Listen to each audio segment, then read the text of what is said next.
Hello guys, ഇന്ന് നിങ്ങളുടെ മുന്നിലേക്ക് വരുന്നത് ഒരു ഉരുളക്കിഴങ്ങ് പൊരിയലാക്കാൻ വേണ്ടിയിട്ടാണ്. അപ്പോൾ അതിന് വേണ്ടിയിട്ട് ഞാനിത് ഉരുളക്കിഴങ്ങെല്ലാം മുറിച്ചിട്ട് വെച്ചിട്ടുണ്ട്.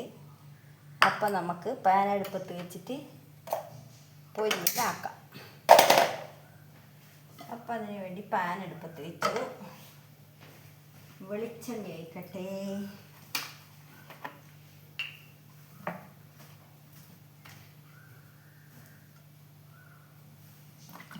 കുറച്ച് വെളിച്ചെണ്ണ വെച്ചിട്ടുണ്ട്.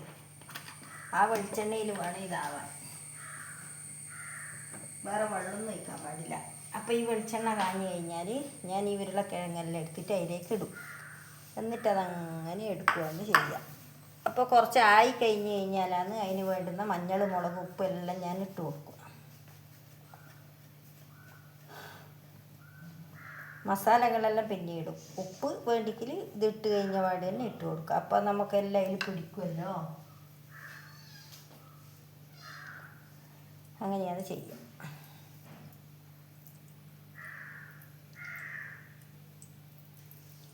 അപ്പോൾ വെളിച്ചെണ്ണ കാഞ്ഞിട്ടുണ്ട്. ഞാൻ അതിലേക്ക് ഈ ഉരുളക്കിഴങ്ങിന് ഇട്ട് കൊടുക്കുന്നുണ്ട്.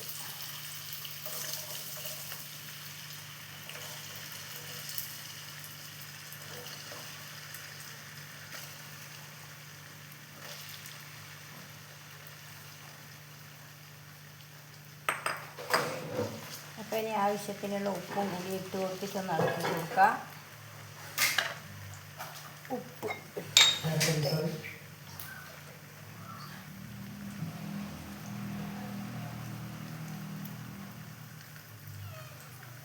അപ്പോൾ ആവശ്യത്തിന് ഞാൻ ഉപ്പ് ഇട്ട് കൊടുത്ത് എല്ലാം ഒന്ന് ഇളക്കി കൊടുക്കാൻ പറ്റും. അപ്പോൾ അത് ഇതിൽ കിടന്നിട്ട് വേണം ആവാൻ. അതാണ് പൊരിയൽ. എന്നിട്ട് ഞാനിതൊന്ന് അടച്ചു വെക്കട്ടെ. സിമ്മിലാക്കിയിട്ട് ഞാനിതൊന്ന് അടച്ചു വെക്കുന്നുണ്ട് ഗൈസ്. അപ്പോൾ സിമ്മിലാക്കി അടച്ചു വെക്കുന്നുണ്ട്. കുറച്ച് കഴിഞ്ഞിട്ട് നമുക്കിത് തുറന്ന് നോക്കാം.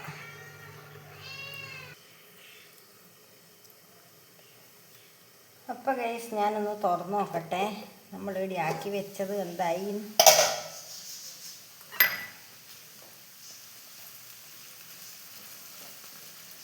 ഏകദേശം വെന്തിട്ട് കാണുന്നുണ്ട്. അപ്പോൾ ഇനി നമുക്ക് പൊടികളെല്ലാം ഇട്ട് കൊടുക്കാം. അടിപൊളിയായിട്ട് വെന്തിട്ടുണ്ട്. കണ്ടല്ലോ ഗൈസ്, ഇതാ. അപ്പോൾ നമ്മളെ പൊരിയൽ നല്ല കണ്ടീഷനായിട്ട് വെന്തിട്ടുണ്ട്. അപ്പോൾ നമുക്ക് പൊടികളെല്ലാം ഇട്ട് കൊടുക്കാം. അതിന് വേണ്ടിയിട്ട് മഞ്ഞൾപ്പൊടി എടുത്തിട്ടുണ്ട്. കുറച്ച് മഞ്ഞൾപ്പൊടി, മഞ്ഞൾപ്പൊടി, അടുത്തത് മുളക് പൊടി,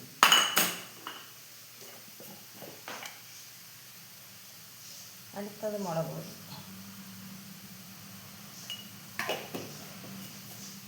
അടുത്തത് നമുക്ക് കുറച്ച് മീറ്റ് മസാല, കുറച്ച് മീറ്റ് മസാല. ഇതാ ഗൈസ്, മീറ്റ് മസാല. അപ്പോഴാണ് അതിനൊരു ടേസ്റ്റ് വരിക. മസാലേൻ്റെയും കൂടി ആ ഒരു മണമെല്ലാം വന്നു കഴിഞ്ഞാൽ. എന്നിട്ടൊന്ന് ഇളക്കി നോക്കട്ടെ.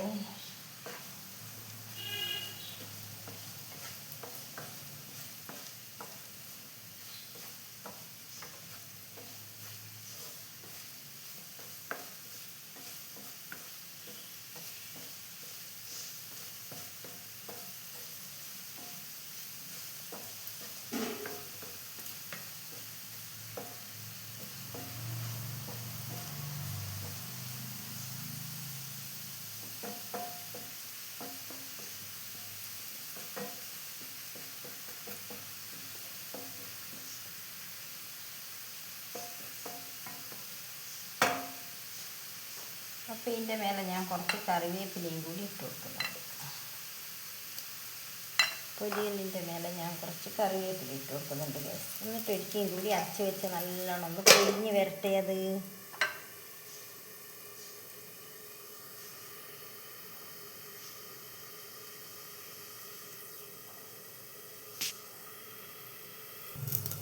അപ്പോൾ ഗൈസ്, നമുക്ക് പൊരിയൽ എന്തായി നോക്കാം.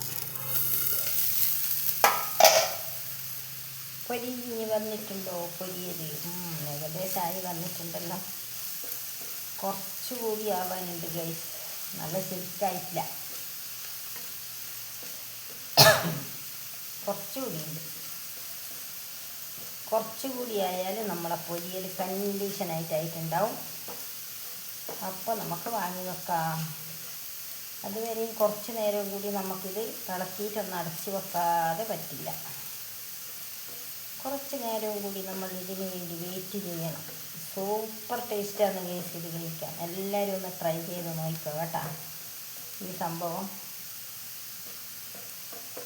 ഇതിൻ്റെ മേലെ മല്ലിച്ചപ്പെല്ലാം മേടിച്ചിടാൻ എൻ്റെ അടുത്ത് മല്ലിച്ചപ്പ് തീർന്നു പോയി ഇല്ല, അതുകൊണ്ട് ഞാൻ കറിവേപ്പില മാത്രം ഇട്ടിരിക്കുകയാണ്. ഇതാണ്, ഒരു തുള്ളി വെള്ളം ഒഴിക്കാൻ പാടില്ല. ഇങ്ങനെയാണ് ഇതാക്കേണ്ടത്. ഇതാണ് പൊരിയൽ. എന്നാൽ മാത്രമേ ഇനി രുചിയുണ്ടാവും. വെള്ളം ഒഴിച്ച് വേവിച്ച് കഴിഞ്ഞാൽ അതിൻ്റെ രുചിയെല്ലാം പോവും ഗൈസ്.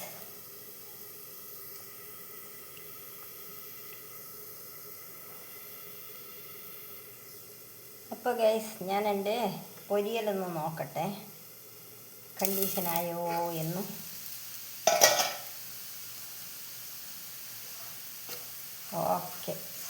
ഓക്കെ ആയി ഗൈസ്. എൻ്റെ പൊരിയൽ ഇതാ നല്ല അടിപൊളിയായിട്ടായിരിക്കുകയാണ്. കണ്ടല്ലോ, വാവ്, അടിപൊളി, ഒന്നും പറയാനില്ല, സൂപ്പറായിട്ടുണ്ട് ഗൈസ്. അപ്പോൾ എൻ്റെ പൊരിയൽ ഇതാ ഇവിടെ പൂർണ്ണമാവുകയാണ് ഗൈസ്. അടിപൊളി അടിപൊളി, ഇതാ കണ്ടില്ലേ, നല്ല അടിപൊളിയായിട്ട്. നിങ്ങൾക്ക് എന്നെ കാണുമ്പോൾ മനസ്സിലാവുന്നില്ലേ? സൂപ്പറാണ് കേട്ടോ, ഒന്നും പറയാനില്ല ഗൈസ്. ഇതാ സൂപ്പർ ഇതാ അടിപൊളിയായിട്ടുണ്ട്. അപ്പോൾ എൻ്റെ ഇന്നത്തെ ഒരു കുഞ്ഞു വീഡിയോ ആണ് ഗൈസ്. എല്ലാവർക്കും എൻ്റെ വീഡിയോ ഇഷ്ടപ്പെട്ടെന്ന് ഞാൻ വിചാരിക്കുന്നു. വീണ്ടും അടുത്ത ഒരു വീഡിയോ ആയി വരുന്നത് വരെ ബൈ.